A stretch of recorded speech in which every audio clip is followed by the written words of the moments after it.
Once again, shout out to DJ Paul for this, because if you thought that he wasn't going to hit you with one of them NXT show, the logo pops up, and y'all think the show is over, and everybody's about to get mad because, oh, we didn't get Bray Wyatt, Man, DJ Paul let y'all know, man, because the lights go out, everyone starts putting their phone lights in the air because they know what's coming. You start hearing the rendition of "He's Got the Whole World in His Hands."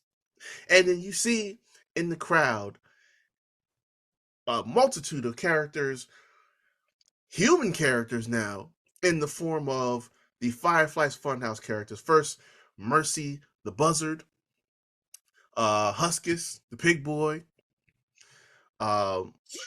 What was the girl's name? Abby the Witch. Abby the Witch, yeah. Abby the Witch was in the crowd. The Rambling Rabbit showed up. And then, well, first there was I guess that was the Burnt Fiend, whose face showed up on the commentary desk. Yeah, it was the Burnt Fiend mask.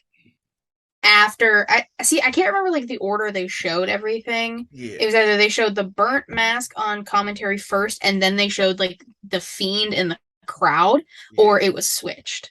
Yeah, it was. I think I want to say it was the mask first, and then the Fiend showed up.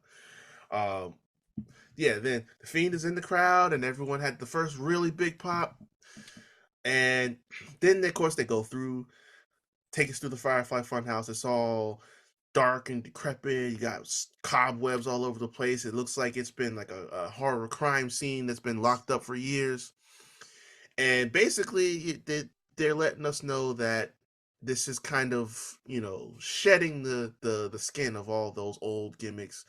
And the door that's sitting at the front of the stage opens up.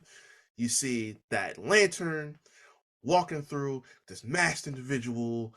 We all know who it is. He takes his mask off to the biggest pop probably since Mania when Cody Rhodes showed up. Bray Wyatt's back. He lets y'all know, blows that lantern out. Show goes off the air. That's an A+ moment if I've ever seen one. We all kind of figured this is who was going to show up when these, White Rabbit vignettes were popping up, but I mean, it keeps you engaged. The QR code thing with the videos and stuff, it was so wonderfully done. And it's proof that it can be obvious what's going to happen, and you can still just go through and do it and not swerve us. And we will still enjoy it. This is all the proof you need of that.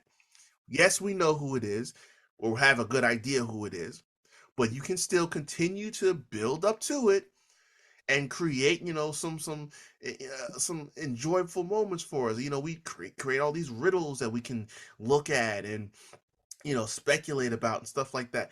You can still do all that and say, hey, we know you guys know, but here it is. Thank you, DJ Paul. I think the Infinity Gauntlet is officially complete now, because that's everyone who was on that picture. That gauntlet is officially completed.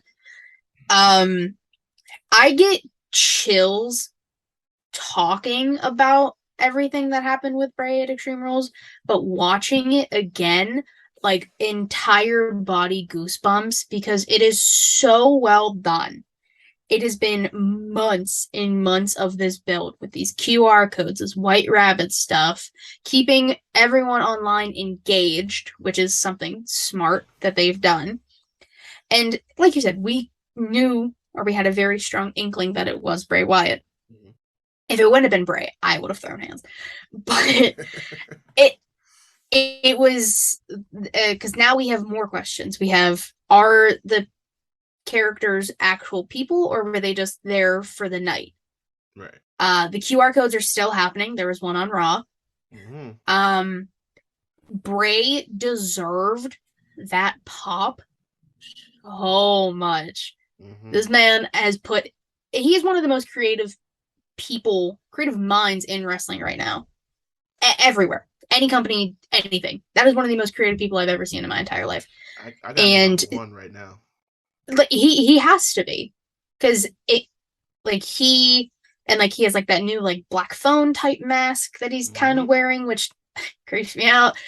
But in a good way. Like it's like the Fiend mask was terrifying, and I hated seeing that. But like this mask is cool, and it scares me in a good way.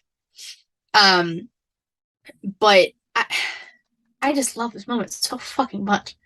And now Bray is like officially going to be like only on SmackDown, which means I have a chance to see him for the first time in December. Hopefully, he's still doing stuff.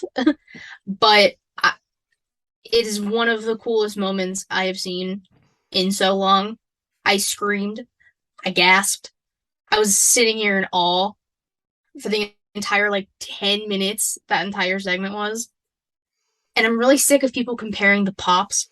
Little I'll go on a fucking rant. I'm so fucking sick of people comparing, oh, who had the bigger pop? Cody at Mania, Bray at Extreme Rules, or Punk's return. All of those, for different reasons, deserve the biggest pops that they got. Cody returning at Mania. We knew it was going to happen. It was still fantastic to see. Big pop. Your biggest show. Obviously going to happen. Bray. Been teased for months. We knew it was going to be Bray. Well, again, we had a very strong feeling it was going to be Bray. Like, creatively, that was one of the coolest things we've seen in a long time. Deserve the big pop. Punk returning after 7 years in his hometown. Obviously a big pop. Stop fucking comparing everything in wrestling. Not everything's this person or this thing is better than other thing or person.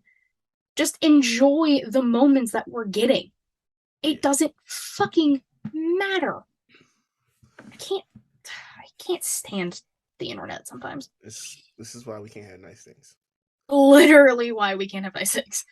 Yeah, no, and I agree too, because I mean, at the end of the day, it's all for us. Mm-hmm. So I don't understand why you pit one against the other for what? Just for For cloud? ranking, for some sense of satisfaction. Like who gives a shit? At the end of the day, it made you happy. It made me happy. It made us all happy. Mm-hmm. So like you take it for what it is. It's one of the things like you don't appreciate enough of what we see in the moment. Like all these people that say, "Oh, it's Michael Jordan or LeBron James." Like that, it's like you enjoy what you have while you have it because Mm-hmm. it's not going to be here forever. None of True. these people are. None of these True. performers are. None of these moments are going to last forever. You enjoy them while you have them because, like you said, they are well deserved. Cody deserved his flowers. Punk at a time deserved his flowers. At that specific time, yes. Yeah. And obviously Bray will always deserve his. So Mm-hmm. that's the important thing. That's what needs to get focused on, and enjoy it while we have it. That's the point. Yeah.